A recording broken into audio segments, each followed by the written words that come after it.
Hi, welcome to the Mind, where we all are looking to grow one day at a time. Today, we will be starting Chapter 10 of The Richest Man in Babylon. The luckiest man in Babylon. At the head of his caravan proudly rode Nada, the merchant prince of Babylon. He liked fine cloth and wore rich and becoming robes. He liked fine animals and sat easily upon his spirited Arabian stallion. To look at him, one would hardly have guessed his advanced years. Certainly they would not have suspected that he was inwardly troubled. The journey from Damascus is long, and the hardships of the desert many. These he minded not. The Arab tribes are fierce and eager to loot rich caravans. These he feared not, for his many fleet-mounted guards were a safe protection. About the youth at his side, whom he was bringing from Damascus, was he disturbed. This was Hadan Gula, the grandson of his partner of other years, Arad Gula, to whom he felt he owed a debt of gratitude which could never be repaid. He would like to do something for this grandson, but the more he considered this, the more difficult it seemed because of the youth himself. Eyeing the young man's rings and earrings, he thought to himself, "He thinks jewels are for men. Still, he has his grandfather's strong face, but his grandfather wore no such gaudy robes. Yet I sought him to come, hoping I might help him get a start for himself and get away from the wreck his father has made of their inheritance." Hadan Gula broke in upon his thoughts.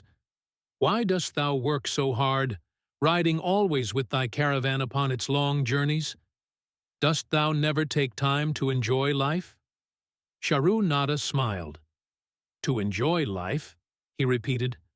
"What wouldst thou do to enjoy life if thou wert Nada?" "If I had wealth equal to thine, I would live like a prince. Never across the hot desert would I ride. I would spend the shekels as fast as they came to my purse. I would wear the richest of robes and the rarest of jewels.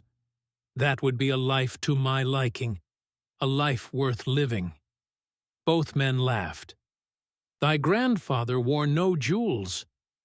Nada spoke before he thought, then continued jokingly, "Wouldst thou leave no time for work?" "Work was made for slaves," Hadan Gula responded. Nada bit his lip but made no reply, riding in silence until the trail led them to the slope.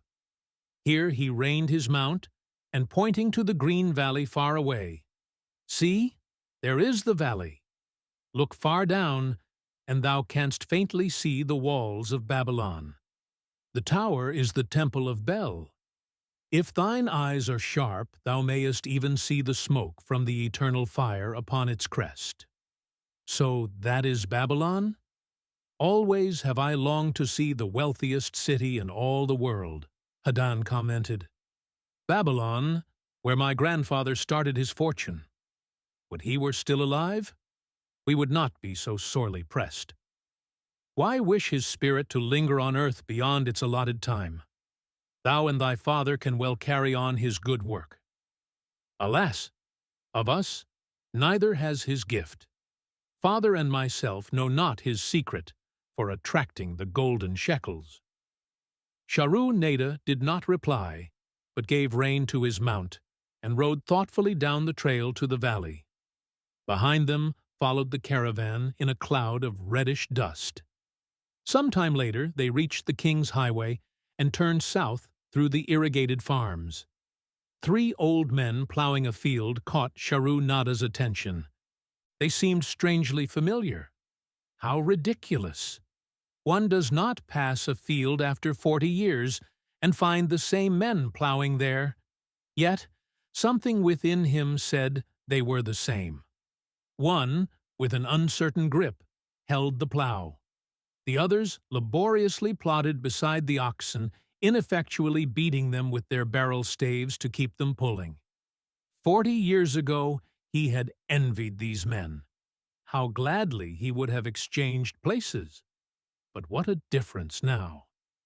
With pride he looked back at his trailing caravan, well-chosen camels and donkeys, loaded high with valuable goods from Damascus. All this was but one of his possessions. He pointed to the plowers, saying, "Still plowing the same field where they were 40 years ago. They look it, but why thinkest thou they are the same?" "I saw them there," Sharu-Nada replied. Recollections were racing rapidly through his mind. Why could he not bury the past and live in the present? Then he saw, as in a picture, the smiling face of Arad Gula. The barrier between himself and the cynical youth beside him dissolved. But how could he help such a superior youth with his spendthrift ideas and bejeweled hands? Work he could offer in plenty to willing workers, but not for men who considered themselves too good for work. Yet he owed it to Arad Gula to do something, not a half-hearted attempt. He and Arad Gula had never done things that way. They were not that sort of men. A plan came almost in a flash. There were objections. He must consider his own family and his own standing. It would be cruel. It would hurt. Being a man of quick decisions, he waived objections and decided to act. "Wouldst thou be interested in hearing how thy worthy grandfather and myself joined in the partnership which proved so profitable?" he questioned. "Why not just tell me how thou madest the golden shekels?" "That is all I need to know," the young man parried. Sharu-Nada ignored the reply and continued. "We start with those men plowing. I was no older than thou. As the column of men in which I marched approached, good old Megiddo, the farmer, scoffed at the slipshod way in which they plowed. Megiddo was chained next to me. 'Look at the lazy fellows,' he protested. 'The plow-holder makes no effort to plow deep, nor do the beaters keep the oxen in the furrow. How can they expect to raise a good crop with poor plowing?' "Didst thou say Megiddo was chained to thee?" Hadan Gula asked in surprise. "Yes, with bronze collars about our necks and a length of heavy chain between us. Next to him was Zabado, the sheep thief. I had known him in Harun. At the end was a man we called Pirate, because he told us not his name. We judged him as a sailor, as he had entwined serpents tattooed upon his chest in sailor fashion. The column was made up thus, so the men could walk in fours." "Thou wert chained as a slave?" Hadan Gula asked incredulously. "Did not thy grandfather tell thee I was once a slave? He often spoke of thee, but never hinted of this. He was a man thou couldst trust with innermost secrets. Thou, too, are a man I may trust. Am I not right?" Sharu-Nada looked him squarely in the eye. "Thou mayest rely upon my silence, but I am amazed. Tell me, how didst thou come to be a slave?" Sharu-Nada shrugged his shoulders. "Any man may find himself a slave. It was a gaming house and barley beer that brought me disaster. I was the victim of my brother's indiscretions. In a brawl he killed his friend. I was bonded to the widow by my father, desperate to keep my brother from being prosecuted under the law. When my father could not raise the silver to free me, she, in anger, sold me to the slave dealer." "What a shame and injustice!" Hadan Gula protested. "But tell me, how didst thou regain freedom?" "We shall come to that, but not yet. Let us continue my tale. As we passed, the plowers jeered at us. One did doff his ragged hat and bow low, calling out, 'Welcome to Babylon, guests of the king. He waits for thee on the city walls where the banquet is spread, mud bricks and onion soup.' With that, they laughed uproariously. Pirate flew into a rage and cursed them roundly. 'What do those men mean by the king awaiting us on the walls?' I asked him. 'To the city walls ye march to carry bricks until the back breaks. Maybe they beat thee to death before it breaks.' They won't beat me. I'll kill 'em." Then Megiddo spoke up. "It doesn't make sense to me to talk of masters beating willing, hard-working slaves to death. Masters like good slaves and treat them well." "Who wants to work hard?" commented Zabado. "Those plowers are wise fellows. They're not breaking their backs, just letting on as if they be." "Thou can't get ahead by shirking," Megiddo protested. "If thou plow a hectare, that's a good day's work, and any master knows it. But when thou plow only a half, that's shirking. I don't shirk. I like to work, and I like to do good work, for work is the best friend I've ever known. It has brought me all the good things I've had, my farm and cows and crops, everything." "Yea, and where be these things now?" scoffed Zabado. "Figure it pays better to be smart and get by without working. You watch Zabado. If we're sold to the walls, he'll be carrying the water bag or some easy job when thou, who like to work, will be breaking thy back carrying bricks." He laughed his silly laugh. Terror gripped me that night. I could not sleep. I crowded close to the guard rope, and when the others slept, I attracted the attention of Godoso, who was doing the first guard watch. He was one of those brigand Arabs, the sort of rogue who, if he robbed thee of thy purse, would think he must also cut thy throat. "Tell me, Godoso," I whispered, "when we get to Babylon, will we be sold to the walls?" "Why want to know?" he questioned cautiously. "Canst thou not understand?" I pleaded. "I am young. I want to live. I don't want to be worked, or I beaten to death on the walls. Is there any chance for me to get a good master?" He whispered back, "I tell something. Thou good fellow, give Godoso no trouble. Most times we go first to slave market. Listen now. When buyers come, tell 'em you good worker, like. To work hard for good master. Make 'em want to buy. You not make 'em buy, next day you carry brick. Mighty hard work." After he walked away, I lay in the warm sand, looking up at the stars and thinking about work. What Megiddo had said about it being his best friend made me wonder if it would be my best friend. Certainly, it would be, if it helped me out of this. When Megiddo awoke, I whispered my good news to him. It was our one ray of hope, as we marched toward Babylon. Late in the afternoon, we approached the walls and could see the lines of men, like black ants, climbing up and down the steep diagonal paths. As we drew closer, we were amazed at the thousands of men working. Some were digging in the moat, others mixed the dirt into mud bricks. The greatest number were carrying the bricks in large baskets up those steep trails to the masons. Overseers cursed the laggard's arid, cracked bull. The famous works of ancient Babylon, its walls, temples, hanging gardens, and great canals, were built by slave labor, mainly prisoners of war, which explains the inhuman treatment they received. This force of workmen also included many citizens of Babylon and its provinces who had been sold into slavery because of crimes or financial troubles.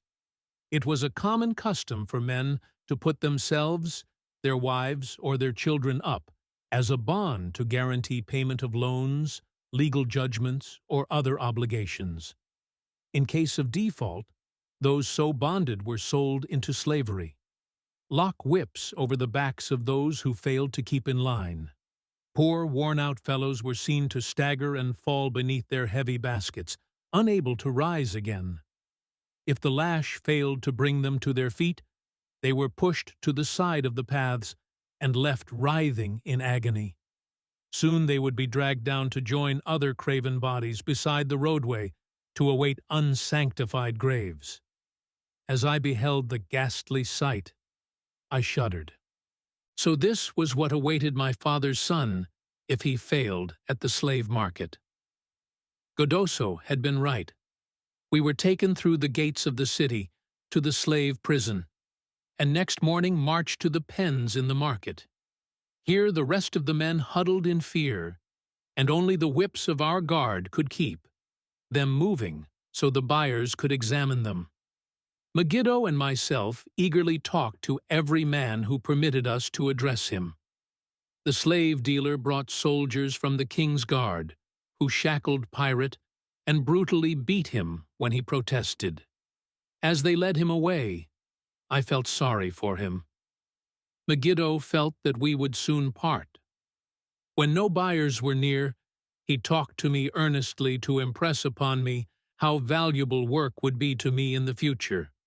Some men hate it. They make it their enemy. Better to treat it like a friend. Make thyself like it.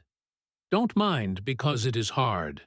If thou thinkest about what a good house thou build, then who cares if the beams are heavy, and it is far from the well to carry the water for the plaster? Promise me, boy, if thou get a master, work for him as hard as thou canst. If he does not appreciate all thou do, never mind. Remember, work well done does good to the man who does it. It makes him a better man. He stopped as a burly farmer came to the enclosure and looked at us critically. Megiddo asked about his farm and crops, soon convincing him that he would be a valuable man. After violent bargaining with the slave dealer, the farmer drew a fat purse from beneath his robe, and soon Megiddo had followed his new master out of sight. A few other men were sold during the morning. At noon, Godoso confided to me that the dealer was disgusted and would not stay over another night, but would take all who remained at sundown to the king's buyer.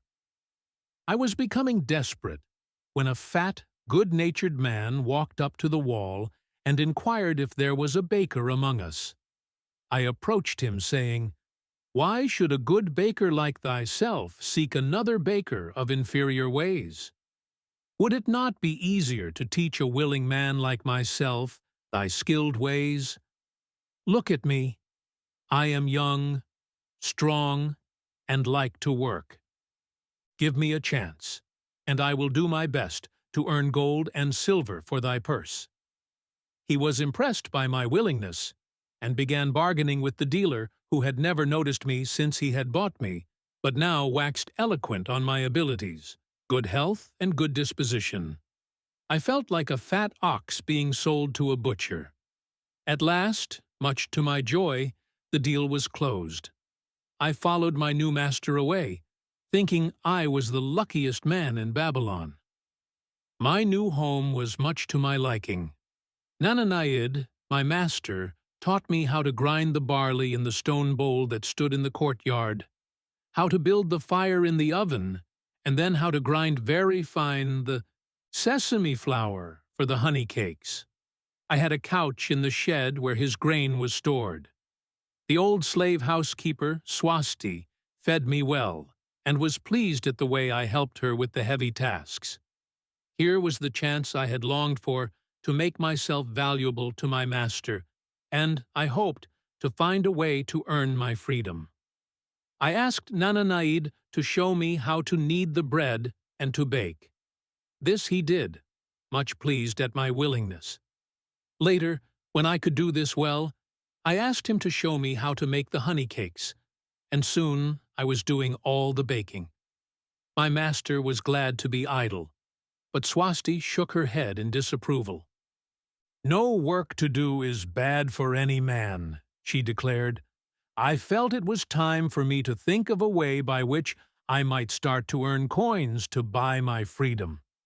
As the baking was finished at noon, I thought Nananaid would approve if I found profitable employment for the afternoons, and might share my earnings with me. Then the thought came to me, why not bake more of the honey cakes and peddle them to hungry men upon the streets of the city? I presented my plan to Nananaid this way. If I can use my afternoons after the baking is finished to earn for thee coins, would it be only fair for thee to share my earnings with me, that I might have money of my own to spend for those things which every man desires and needs? Fair enough, he admitted. When I told him of my plan to peddle our honey cakes, he was well pleased. Here is what we will do, he suggested. Thou sellest them at 2 for a penny. Then half of the pennies will be mine to pay for the flour, and the honey and the wood to bake them. Of the rest I shall take half, and thou shalt keep half. I was much pleased by his generous offer that I might keep for myself 1/4 of my sales. That night one worked late to make a tray upon which to display them. Nananade gave me one of his worn robes that I might look well, and Swasti helped me patch it and wash it clean. The next day I baked an extra supply of honey cakes.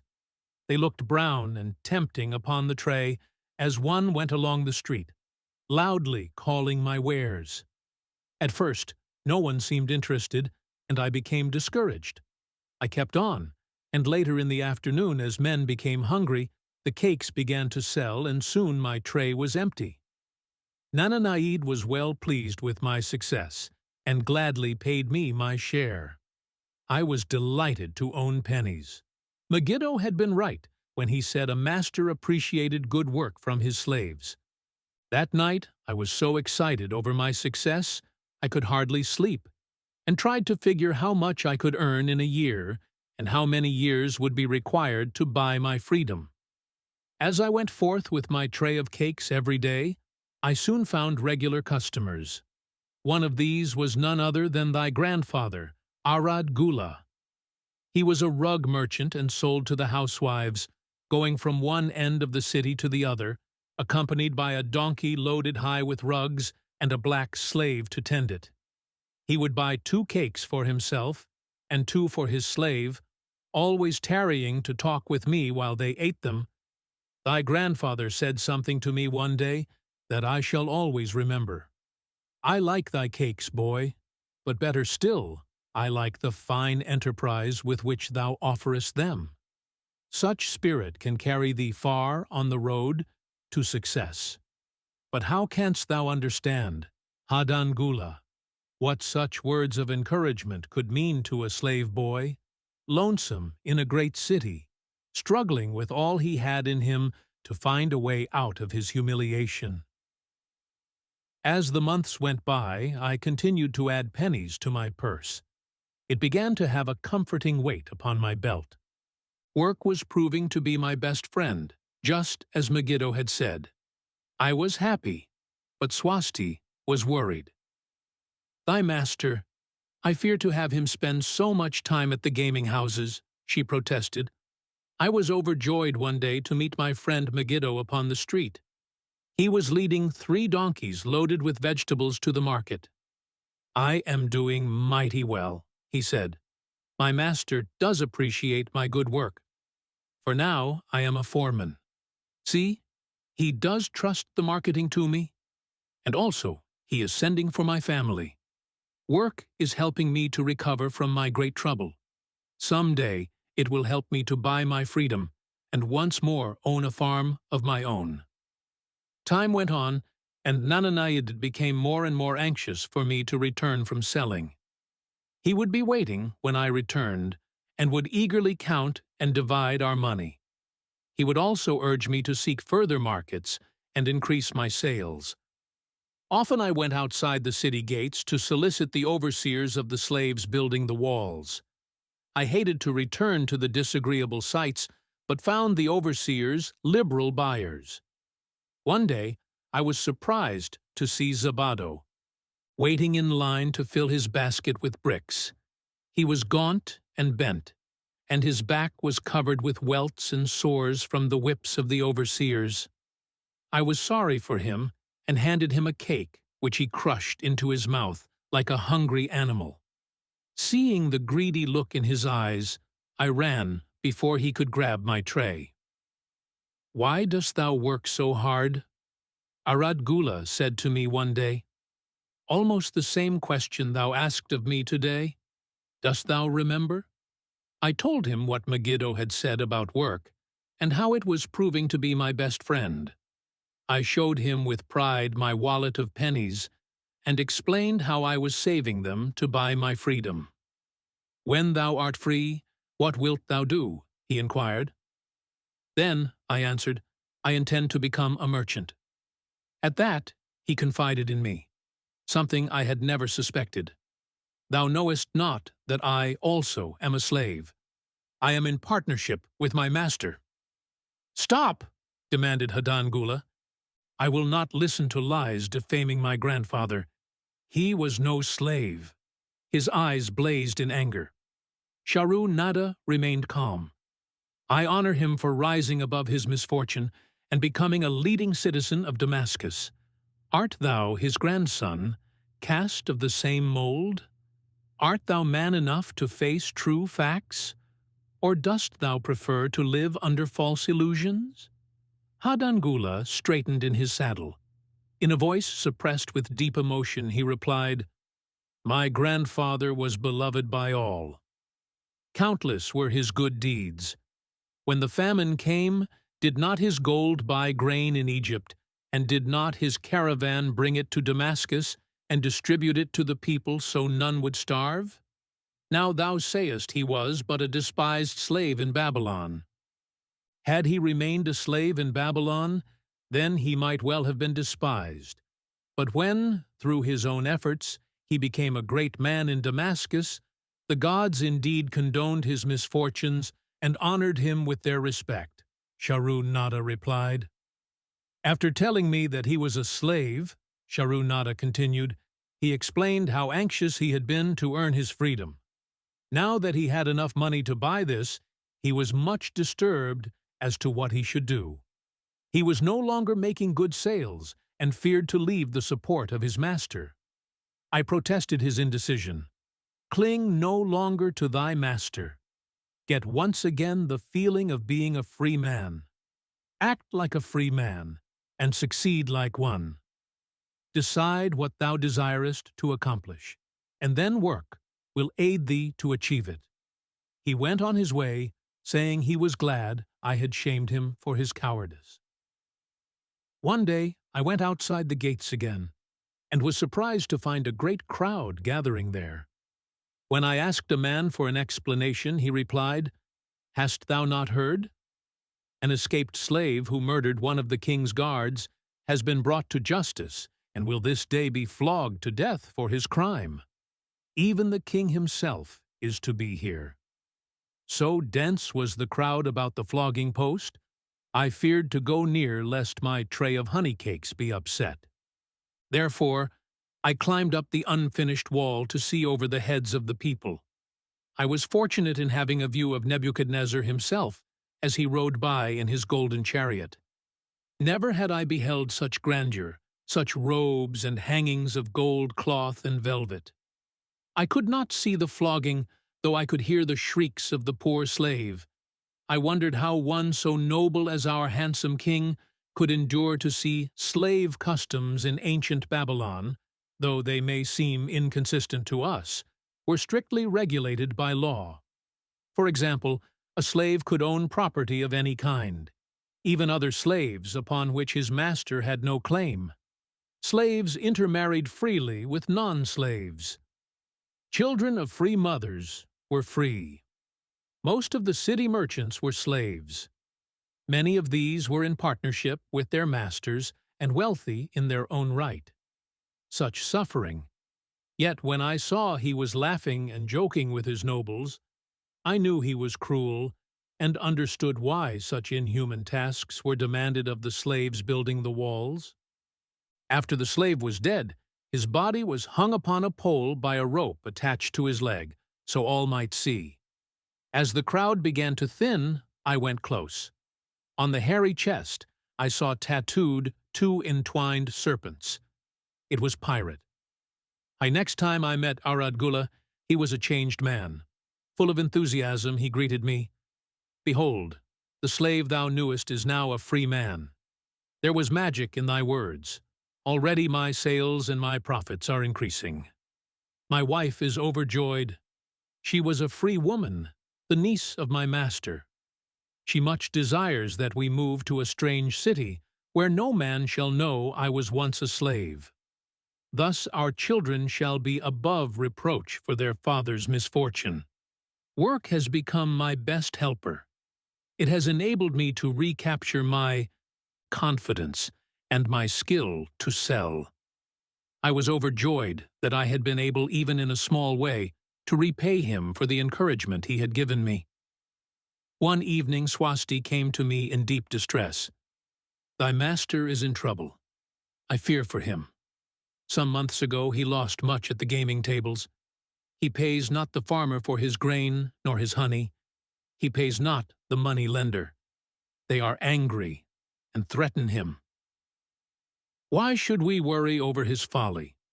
We are not his keepers," I replied thoughtlessly. "Foolish youth, thou understandest not.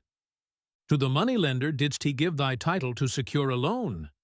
Under the law he can claim thee and sell thee. I know not what to do. He is a good master. Why? Oh, why should such trouble come upon him? Not were Swasti's fears groundless. While I was doing the baking next morning, the moneylender returned with a man he called Sasi. This man looked me over and said I would do. The moneylender waited not for my master to return, but told Swasti to tell him he had taken me.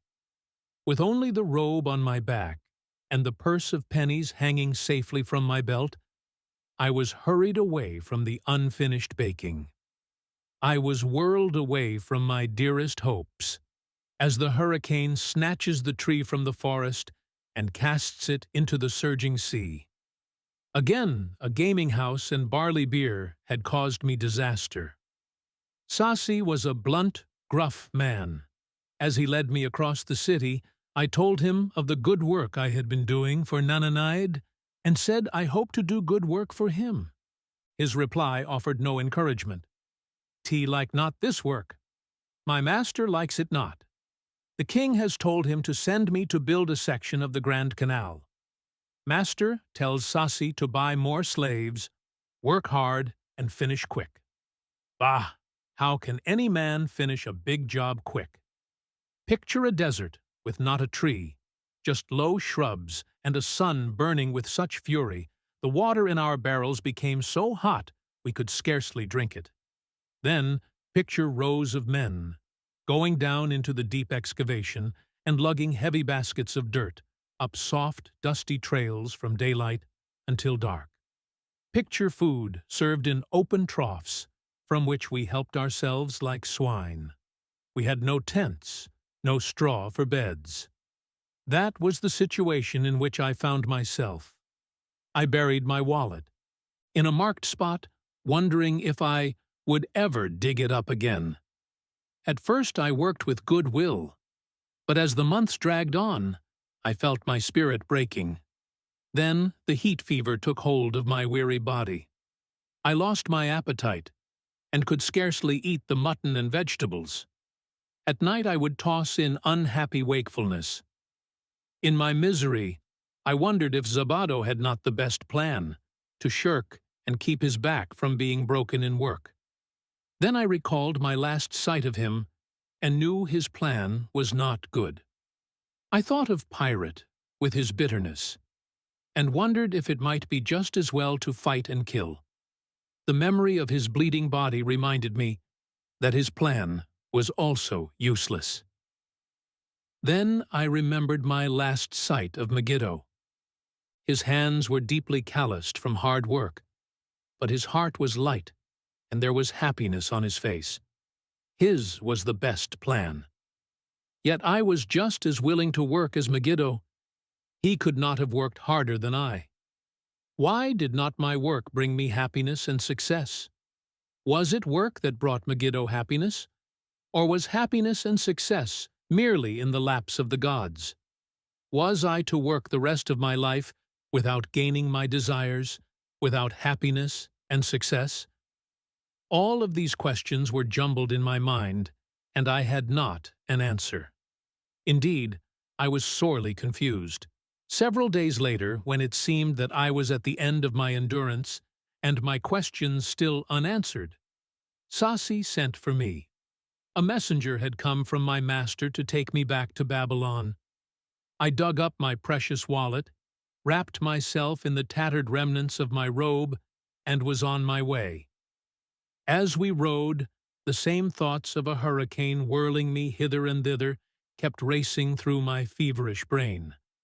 I seemed to be living the weird words of a chant from my native town of Haroun. Besetting a man like a whirlwind, driving him like a storm, whose course no one can follow, whose destiny no one can foretell. Was I destined to be ever thus punished, for I knew not what? What new miseries and disappointments awaited me? When we rode to the courtyard of my master's house, imagine my surprise when I saw Arad Gula awaiting me. He helped me down and hugged me like a long-lost brother. As we went our way, I would have followed him as a slave should follow his master. But he would not permit me. He put his arm about me, saying, "I hunted everywhere for thee. When I had almost given up hope, I did meet Swasti, who told me of the moneylender, who directed me to thy noble owner.